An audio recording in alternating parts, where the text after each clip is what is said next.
T1 PR। Mathura के श्री कृष्ण जन्मभूमि शाही ईदगाह विवाद में लोक अदालत के जरिए समझौते की कोशिश के दौरान हिंदू पक्ष ने बड़ा प्रस्ताव रखा है। हिंदू पक्ष का दावा है कि वह मस्जिद के लिए 10 एकड़ जमीन और उसके निर्माण का पूरा खर्चा देने को तैयार है। वहीं उनका आरोप है कि मुस्लिम पक्ष लोक अदालत की कार्यवाही में शामिल नहीं हुआ और समझौते में रुचि नहीं दिखा रहा। याचिकाकर्ता फलाहारी महाराज ने कहा कि सुप्रीम कोर्ट के निर्देश पर विशेष अनुमति याचिकाओं के संबंध में लोक अदालत के माध्यम से समझौते का प्रयास किया गया, लेकिन मुस्लिम पक्ष उपस्थित नहीं हुआ। उनका कहना है कि हिंदू पक्ष न्यायालय से बाहर भी समाधान चाहता है और इसी भावना से 10 एकड़ भूमि तथा मस्जिद निर्माण का खर्च वहन करने का प्रस्ताव रखा गया। फलाहारी महाराज ने आरोप लगाया कि मुस्लिम पक्ष प्लेसेस ऑफ वर्शिप एक्ट 1991 का सहारा लेकर मामले को लंबा खींचना चाहता है। उन्होंने दावा किया कि हिंदू पक्ष पहले ही न्यायालय में खसरा खतौनी, पुरानी खेवट की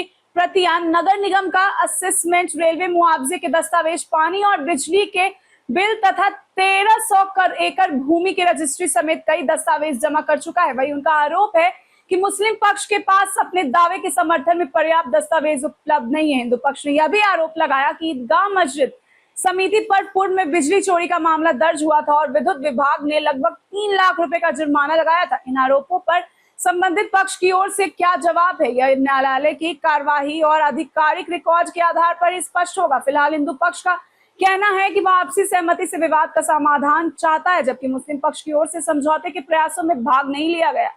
मामले की आगे की सुनवाई और कानूनी प्रक्रिया पर सभी की नजर बनी हुई है।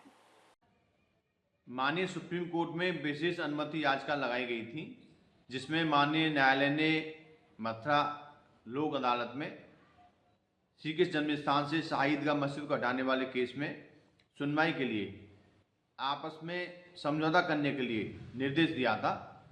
हिंदू पक्ष लोक अदालत में पहुंचा, लेकिन मुस्लिम पक्ष माननीय न्यायालय में नहीं पहुंचा। मुस्लिम पक्ष का शाम तक इंतजार किया गया था, लेकिन वह नदारद रहा। हिंदू पक्ष चाहता है कि यह फैसला जल्द से जल्द हो जाए, क्योंकि हमारे करोड़ों हिंदुओं की आस्था का सवाल है। हमारी कृष्ण कन्या का जहाँ जन्म हुआ, उस पर मुगल शासकों ने तलवार के दम पर अवैध कब्जा कर लिया था और मुस्लिम पक्ष ईदगाह कमेटी उस अवैध कब्जे को कांग्रेस सरकार द्वारा बनाए गए पूजा उपासना अधिनियम 1991 के सहारे लटकाने और भटकाने का प्रयास करता रहता है। अब उसकी सुनवाई माननीय सुप्रीम कोर्ट में 21, 22 और 23 अगस्त को होगी। हमने तो ईदगाह कमेटी को पत्र भी लिखा था और हमने अनुरोध किया था कि यदि आप न्यायालय के बाद समझौता करना चाहते हैं तो हम भी तैयार हैं, हम भी भाईचारा निभाने को तैयार हैं। हमने उनसे कहा है कि आप इस मस्जिद के बदले हमसे 10 एकड़ जमीन मेवात में ले लीजिए और जो भी मस्जिद का टूट फूट का खर्चा आएगा, बनाने का खर्चा आएगा, वह भी हम देने को तैयार हैं, क्योंकि हमारे करोड़ों सनातन हिंदू चाहते हैं कि फैसला जल्द से जल्द हो जाए।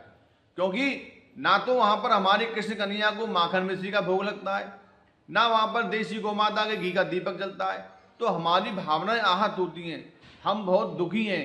हम मुस्लिम पक्ष से चाहते हैं, प्रार्थना करना चाहते हैं कि आपके पास ना तो पानी का बिल है, ना बिजली का बिल है। हमारे पास जितने भी प्राची साक्ष्य हैं हम न्यायालय में जमा कर चुके हैं। आप तो केवल वर्शिप एक्ट 91 के सहारे इस मामले को आगे बढ़ाने का प्रयास कर रहे हैं। हमारे पास जितने भी प्राची साक्ष्य, खसरा खतौनी नकल, पुरानी खेवट नकल, नगर निगम का असेसमेंट, रेलवे का मुआवजा, पानी का बिल, बिजली का बिल, उस 13.37 एकड़ जमीन की रजिस्ट्री को भी न्यायालय में जमा कर चुके हैं। यदि आपके पास कागज का एक भी टुकड़ा हो तो आप साबित कर दीजिए, आप दिखा दीजिए। आप तो बिजली भी चोरी से जला रहे थे। हमने जब बिजली चोरी की शिकायत की तो ईदगाह कमेटी पर 3 लाख रुपए का जुर्माना हुआ, बिजली चोरी पकड़ी गई। जब से मथुरा में बिजली लगी थी 1959 से ये बिजली चोरी से जला रहे थे। ये लोग केवल अवैध कब्जा करते हैं, इनके पास कोई भी साक्ष्य नहीं रहता है। इनका कार्य है कि सरकारी जमीन हो, नजूल की भूमि हो, किसी की प्राइवेट मठ मंदिर की जमीन हो, उस पर कब्जा कर लेते हैं, वहां पर मस्जिद, मजार, मदरसे बना लेते हैं। तो ऐसा नहीं चलेगा। अब हिंदुस्तान में सनातन हिंदू जाग चुका है। करोड़ों हिंदुओं की आस्था का सवाल है। हमारा मथुरा मंदिर को आज़ाद कर दीजिए। हमारी मुस्लिम पक्ष से यही अनुरोध है।